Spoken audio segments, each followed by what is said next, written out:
भिखारी ने सेठ का दिया हुआ कंबल क्यों नहीं ओढ़ा? भिखारी ने उस कंबल का क्या किया? भगवान की मूर्ति को ठंड क्यों लग रही थी? सेठ को भिखारी पर गुस्सा क्यों आया? यही जानने के लिए देखिए इस भक्ति वीडियो को। वाराणसी के छोटे से घाट के किनारे एक बूढ़ा साधु रहता था। उनका कोई घर नहीं था, वह बस मंदिर की सीढ़ियों पर अपना जीवन बिताते थे।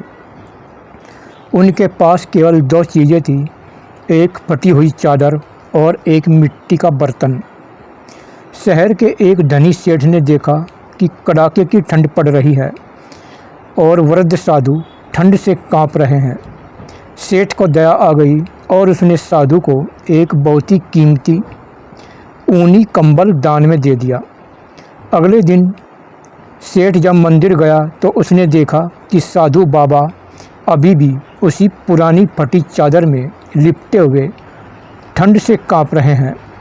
सेठ को गुस्सा आया। उसने पूछा, बाबा, मैंने आपको इतना महंगा कंबल दिया, आपने उसे किसे बेच दिया? आप उसे इस्तेमाल क्यों नहीं कर रहे? साधु बाबा मुस्कुराए और मंदिर के गर्भगृह की ओर इशारा किया, जहां भगवान श्री कृष्ण की मूर्ति थी। उन्होंने कहा, बेटा, कल रात जब मैं सोने लगा तो मुझे लगा कि मेरे ठाकुर जी को भी ठंड लग रही होगी। मैं तो हाड़ मांस का इंसान हूँ, फिर भी कांप रहा हूँ। वह तो बेचारे पत्थर की मूर्ति बनकर रात भर खुले में रहते हैं। मैंने वो कंबल उन्हें दे दिया। सेठ जी मन ही मन हंसने लगा और सोचने लगा कि ये कैसा पागल है। वह बोला, बाबा, वह पत्थर की मूर्ति है, उसे ठंड कैसे लगेगी? साधु ने जवाब दिया, बेटा, विश्वास की बात है, तुम पत्थर देखते हो, मैं उसे अपना मित्र मानता हूँ।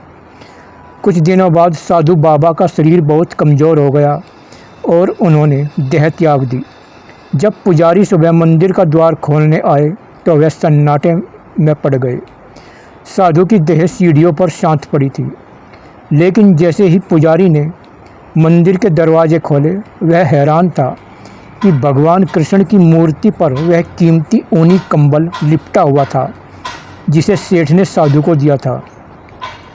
पुजारी ने सोचा, शायद साधु रात में अंदर रखकर गए होंगे, लेकिन जब पुजारी ने कंबल हटाया तो उसके होश उड़ गए।